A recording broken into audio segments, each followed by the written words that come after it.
Salut Brut, je m'appelle Victor Laura, j'ai 33 ans et je suis à la retraite. Les générations de nos parents, il fallait travailler juste pour soi et pour financer sa retraite à la fin. Là aujourd'hui, il y a une vraie quête de liberté finalement, de pouvoir être soi-même, s'occuper de soi-même, de sa vie et de choisir quelle sera sa trajectoire.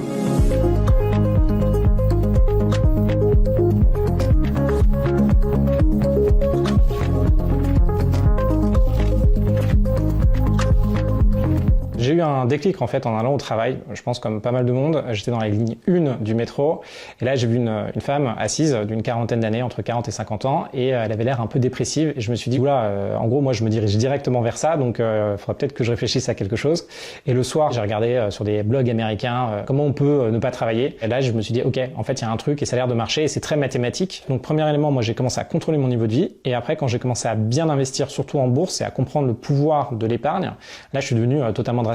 Donc j'économisais 70 à 80% de ce que je gagnais, et ça c'est vraiment beaucoup d'efforts. Donc ça veut dire même si vous êtes habitué à aller au restaurant, vous y allez quasiment plus, vous voyez moins vos amis, vous vous mettez en colocation, vous partez quasiment pas en vacances. Donc là je suis devenu assez drastique là-dessus.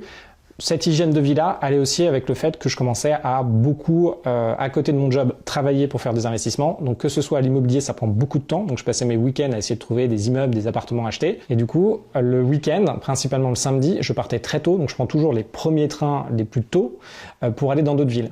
Et il y a un moment, j'investissais pas mal à Troyes, donc la ville de Troyes qui est à 1h30 de Paris. Quand j'ai commencé, je gagnais dans les 3 4 000 euros par mois. Donc j'avais à l'époque 21 ans, 22 ans, et j'ai mis, du coup pour atteindre un premier stade, j'ai mis 9 ans, après une dizaine d'années. À mes 30 ans, finalement, mes dépenses étaient couvertes par mes investissements, donc investissement en bourse, investissement en immobilier et des business que j'avais à côté. Ça s'adresse vraiment quand même à des gens qui sont des profils en général Bac+5, très diplômés. Est-ce que c'est possible de faire ce mouvement avec des salaires moindres? Le salaire médian en France, c'est quand même 2400 euros. Donc il faut dire qu'il y a la moitié des Français qui sont en dessous de ça. On a une chance particulière en France, c'est que l'immobilier et l'emprunt immobilier est accessible au plus grand nombre. C'est dû à la France, dû au système bancaire qu'on a en France. Et du coup, on peut plus faire un FIRE pour les petits revenus, on peut faire un FIRE grâce à l'immobilier. Par contre, aujourd'hui, les règles se durcissent, donc il faut voir. Et aussi, quand on a des faibles revenus, dès qu'on a le moindre pépin dans son plan FIRE, ça risque d'être un peu compliqué. Donc c'est prendre plus de risques finalement. Ce qui a changé dans mon quotidien depuis que je suis FIRE, c'est que là aujourd'hui, vu que je décide de tout ce que je fais dans ma vie et je décide de mon temps, finalement, je choisis de me lancer dans un projet, je choisis d'avoir à adresser tel problème, et ça, franchement, c'est fantastique. C'est-à-dire qu'aujourd'hui, tous les matins, quand je me lève, je suis vraiment heureux de ma vie.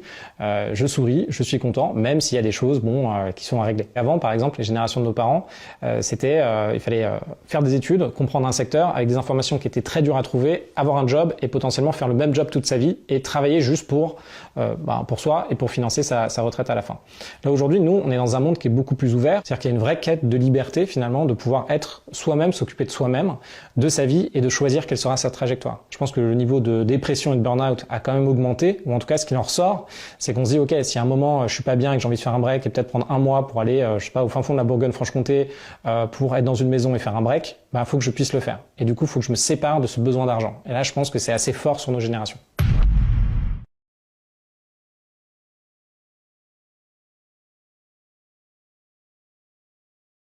Salut Brut, je m'appelle Victor Laura, j'ai 33 ans et je suis à la retraite.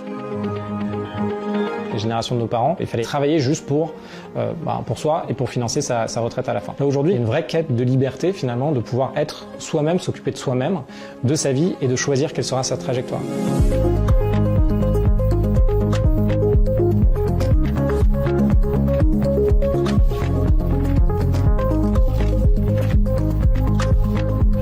J'ai eu un déclic en fait en allant au travail, je pense comme pas mal de monde. J'étais dans la ligne 1 du métro et là j'ai vu une femme assise d'une quarantaine d'années, entre 40 et 50 ans, et elle avait l'air un peu dépressive et je me suis dit oula, en gros moi je me dirige directement vers ça, donc il faudra peut-être que je réfléchisse à quelque chose.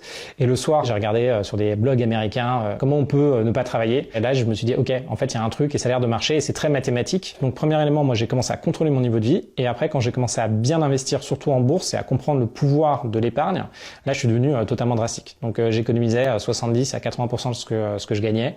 Et ça c'est vraiment beaucoup d'efforts. Donc ça veut dire, même si vous êtes habitué à aller au restaurant, vous y allez quasiment plus, vous voyez moins vos amis, vous vous mettez en colocation, vous partez quasiment pas en vacances. Donc là je suis devenu assez drastique là-dessus. Cette hygiène de vie-là allait aussi avec le fait que je commençais à beaucoup, à côté de mon job, travailler pour faire des investissements. Donc que ce soit à l'immobilier, ça prend beaucoup de temps. Donc je passais mes week-ends à essayer de trouver des immeubles, des appartements achetés. Et du coup, le week-end, principalement le samedi, je partais très tôt. Donc je prends toujours les premiers trains les plus tôt pour aller dans d'autres villes. Et il y a un moment, j'investissais pas mal à Troyes, donc la ville de Troyes qui est à 1h30 de Paris. Quand j'ai commencé, je gagnais dans les 3 4 000 euros par mois. Donc j'avais à l'époque 21 ans, 22 ans et j'ai mis, du coup pour atteindre un premier stade, j'ai mis 9 ans, après une dizaine d'années. À mes 30 ans, finalement, mes dépenses étaient couvertes par mes investissements. Donc investissement en bourse, investissement en immobilier et des business que j'avais à côté. Ça s'adresse vraiment quand même à des gens qui sont des profils en général Bac+5, très diplômés. Est-ce que c'est possible de faire ce mouvement avec des salaires moindres? Le salaire médian en France, c'est quand même 2 400 euros. Donc il faut dire qu'il y a la moitié des Français qui sont en dessous de ça. On a une chance particulière en France, c'est que l'immobilier et l'emprunt immobilier est accessible au plus grand nombre. C'est dû à la France, dû au système bancaire qu'on a en France. Et du coup, on peut plus faire un FIRE pour les petits revenus, on peut faire un FIRE grâce à l'immobilier. Par contre, aujourd'hui, les règles se durcissent, donc il faut voir. Et aussi, quand on a des faibles revenus, dès qu'on a le moindre pépin dans son plan FIRE, ça risque d'être un peu compliqué. Donc c'est prendre plus de risques finalement. Ce qui a changé dans mon quotidien depuis que je suis FIRE, c'est que là aujourd'hui, vu que je décide de tout ce que je fais dans ma vie et je décide de mon temps, finalement, je choisis de me lancer dans un projet, je choisis d'avoir à adresser tel problème. Et ça, franchement, c'est fantastique. C'est-à-dire qu'aujourd'hui, tous les matins, quand je me lève, je suis vraiment heureux de ma vie. Je souris, je suis content, même s'il y a des choses, qui sont à régler. Avant, par exemple, les générations de nos parents, il fallait faire des études, comprendre un secteur avec des informations qui étaient très dures à trouver, avoir un job et potentiellement faire le même job toute sa vie et travailler juste pour soi et pour financer sa retraite à la fin.